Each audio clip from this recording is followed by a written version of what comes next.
कुंवारा किराएदार। कुंवारे आदमी को नौकरी के बाद सबसे ज्यादा डर अपने मकान मालिक से लगता है। सब जानते और मानते हैं कि कुंवारा आदमी और मरखाना बैल या पागल कुत्ता आपस में पर्यायवाची शब्द है। मुझे गरीब का स्थानांतरण अज्ञात स्थल पर केवल इसलिए करा दिया कि कुंवारा था और मेरी जगह पर एक शादीशुदा जोड़े का दाम्पत्य जीवन सुखी किया गया। मुझे अच्छी तरह पता है वे सज्जन अपने दाम्पत्य जीवन में कितने सुखी हैं, मगर क्या करूं, मुझे खिसकना ही पड़ा। नए शहर में मकान लेना और आसमान से तारे तोड़कर लाना एक ही बात है।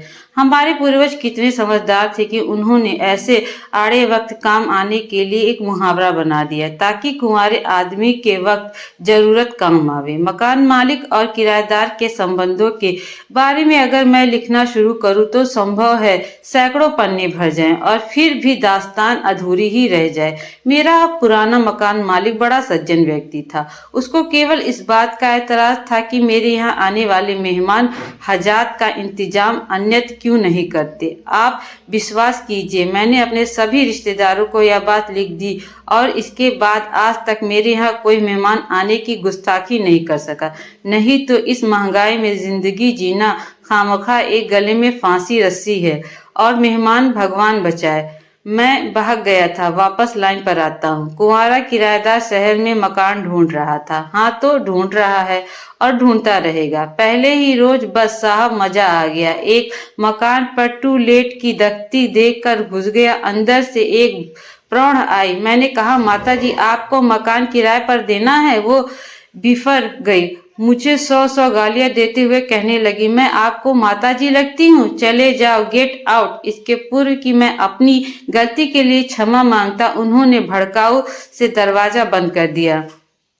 साथ ही मेरी किस्त के दरवाजे पर भी शटर गिरा दिया। मैंने एक और दरवाजा खटखटाया, वहां से एक प्रौढ़ बाहर आया। मैंने कहा, बाप जी आप मकान दिखाएंगे? वे बोले, मकान देखने से पहले आप यह बताइए कि आप शादीशुदा हैं। मेरे मना करने पर उन्होंने मुझसे सहानुभूति दर्शाई और कहा, वैसे तो हम कुंवारों को मकान नहीं देते, लेकिन आप सज्जन लगते हैं, आपका केस जेन्युइन है।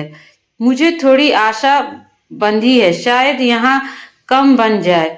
उन्होंने कमरा दिखाते हुए कहा, आप इधर चौक में नहीं घूमेंगे, इधर छत पर नहीं जा सकेंगे, खिड़की बंद रखिएगा, रात के 10 बजे तक आ जाइएगा या फिर बाहर सो जाइएगा। फिर उन्होंने पूछा, आप करते क्या हैं जी?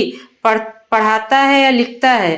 क्या आप कवि हैं? मैं समझ गया, अब शामत आ गए। मैंने कहा, जी नहीं, केवल पत्रकारिता करता हूँ। वो थोड़े आश्वस्त हुए, मगर अभी उनके चेहरे पर भी शक की छाया थी। मैंने शक दूर करने के लिए उन्होंने सिगरेट पेश की। मुफ्त की सिगरेट ना अपना कमाल दिखाया। वे बोल बैठे, आप लेखक हैं और कुंवारे हैं, अतः आपको 6 माह का किराया अग्रिम देना होगा। मैं किराया देने के लिए तैयार होने लगा, मगर त्रिशंकु की तरह आसमान में ही लटक गया, क्योंकि मकान मालकिन आवाज सुनकर बाहर आई और हमारे फटे में टांग अड़ाने लगी। हमें अपना मकान किसी गृहस्थ वाले को देना है। मेरी अनुयायी विनय सेवा कुछ पिघली। आपके पास ज्यादा सामान तो नहीं है? मेरे मना करने पर कहने लगी, पंखा, बिजली की प्रेस, टीवी तो होगा ही। मेरे फिर मना करने पर कहने लगी, तो फिर आपका हमारे लिए क्या उपयोग है? पहले वाले किराएदार के पास गाड़ी, फ्रिज, टीवी सब था। हमारी बीवी तो अक्सर उधर ही रहती थी, बड़े भले थे। अब मुझे शर्म आने लगी थी, मैं इनकी बीवी के क्या काम आ सकता हूँ। मैं सोचने लगा, अचानक मुझे याद आया, आपकी बीवी तो पढ़ती होगी।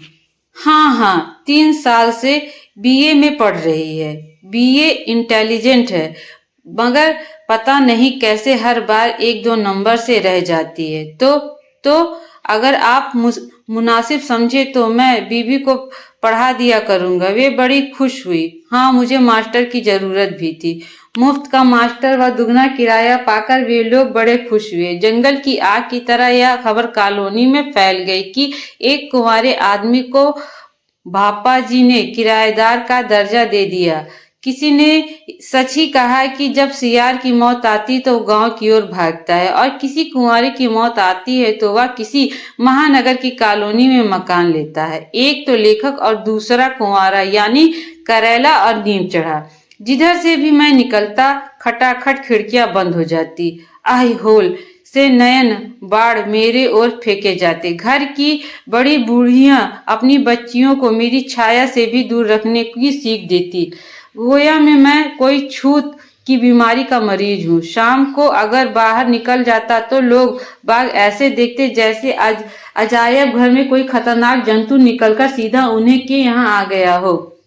मोहल्ले की शौहदे और जवान लड़कियां धीरे धीरे मुझसे देखकर व्यंग मुस्कान में फेंकने लगी। शुरू शुरू में मैं तो समझ नहीं पाया, मगर एक रोज ये शब्द कान में पड़े, भापा जी को मुफ्त का मास्टर और घर जमाई मिल गया। लगता है मेरी आंखें खुली तो ये बात है। लोग मुझे क्यों जंतु समझने लगे थे। मैं बीबी को पढ़ाते पढ़ाते क्या समझ लिया गया था। मुझे लगा अब ये मकान भी हाथ से जाने वाला। दूसरे दिन सवेरे सवेरे मेरे कमरे में पड़ोस से एक देवी जी आई और कालिदास की रस भरी कविता समझाने का आग्रह करने लगी। मैं बचना चाहता था, लेकिन वे कालिदास के मार्फत मध्याकर और बिहारी पर से होती हुई गिरजा कुमार माथुर तक गईं। अब मेरी सिट्टी पिट्टी गुम होने लगी थी, क्योंकि अगर इसी गति से प्रगति हुई तो सिर के बाल समाप्त होने में देर नहीं।